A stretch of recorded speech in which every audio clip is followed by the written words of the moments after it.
আলহামদুলিল্লাহি আলা ইহসানিহি ওয়াসসালাতু ওয়াসসালামু আলা রাসূলিহি সাল্লাল্লাহু আলাইহি ওয়াসাল্লাম।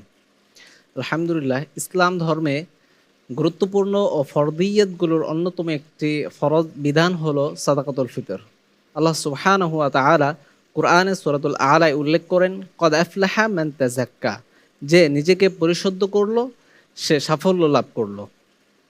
আল্লাহ সুবহানাহু ওয়া তাআলা এই আয়াতে পরোক্ষভাবে সাদাকাতুল ফিতরের কথা উল্লেখ করেছেন, যেটা আমরা বিস্তারিতভাবে হাদিস থেকে জানতে পারি। আল্লাহ সুবহানাহু ওয়া তাআলা এখানে পরোক্ষভাবে ইঙ্গিত সূচক কিছু বললেও বিস্তারিতভাবে কুরআনে এগুলো কিছুই উল্লেখ করেননি। যেমন আমরা হাদিসে আব্দুল্লাহ ইবনে আমর রাদিয়াল্লাহু আনহুমা থেকে বর্ণিত একটি রিওয়ায়াতে পাই, রাসূল সাল্লাল্লাহু আলাইহি ওয়াসাল্লাম ফরদা রাসূলুল্লাহ সাল্লাল্লাহু আলাইহি ওয়াসাল্লাম যাকাতাল ফিতরি সাআন মিন তামরিন আও সাআন মিন শাঈরিন ইলা আখিরিল হাদিস, যে রাসূল সাল্লাল্লাহু আলাইহি ওয়াসাল্লাম যাকাতুল ফিতরকে ফরজ করেছেন আর এর পরিমাণও বলে দিয়েছেন। তিনি বলেছেন এর পরিমাণ হচ্ছে একসা বা বস্তু ক্ষেত্রে বিভিন্ন পরিমাণ হবে। রাসূল সাল্লাল্লাহু আলাইহি সাল্লাম বলেছেন এটা কখন আদায় করতে হবে।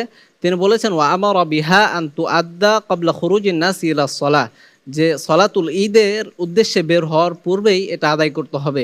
এছাড়াও সাদাকাতুল ফিতর সংক্রান্ত আরও বিভিন্ন বর্ণনা পেলেও কুরআনে এসব কিছুই উল্লেখ করা হয়নি, যেটা আমরা হাদিস থেকে পাই। এজন্যই কুরআনে একটা ইঙ্গিতসূচক কিছু মৌলিক বিধান নিয়ে আমরা এগুলোর বিস্তারিত বিবরণ হাদিস পাই। এজন্য শুধু কুরআনকে আমরা যদি মানতে চাই তাহলে পরিপূর্ণরূপে কুরআনকে আমরা মানতে পারবো না যদি হাদিস না মানা হয়। সাধারণত আমরা জানি যে প্রত্যেকটা জিনিসেরই একটা মূল উপাদান বা মূল বস্তু থাকে। যেমন আমাদের বডির কথা যদি আমরা চিন্তা করি, আমাদের বডির একটা মূল উপাদান বা মূল বস্তু হচ্ছে ব্রেইন বা মাথা। যদি বডি থেকে মাথাকে আলাদা করে দেওয়া হয় তাহলে বডি অকেজো।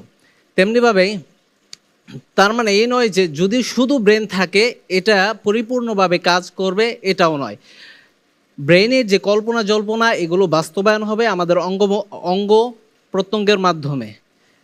অনুরূপভাবে কুরআন আল্লাহ সুবহানাহু ওয়া তাআলা আমাদেরকে দান করেছেন, এটা মূল চালিকা শক্তি হিসাবে আমরা গ্রহণ করব। এটার যে মৌলিক বিধিবিধানগুলো এগুলো বাস্তবায়ন হবে রাসূল সাল্লাল্লাহু আলাইহি ওয়াসাল্লামের হাদিসের মাধ্যমে। এই জন্যে যদি কেউ বলে যে দুই চাকাওয়ালা একটা মোটরসাইকেল যদি এক চাকা খুলে দিয়ে আরেক চাকা দিয়ে মোটরসাইকেল চালাবো, নিশ্চিত সেটা বোকামি বই কিছু নয়। এজন্য কুরআন হাদিস বাদ দিয়ে শুধু কুরআনকে মানবো, এটাও বোকামি বা পাগলামি ছাড়া কিছু নয়। আল্লাহ সুবহানাহু ওয়া তাআলা আমাদের সকলকেই সঠিক বুঝ দান করুন। আল্লাহুম্মা আমিন। حدثنا حدثنا حدثنا حدثنا حدثنا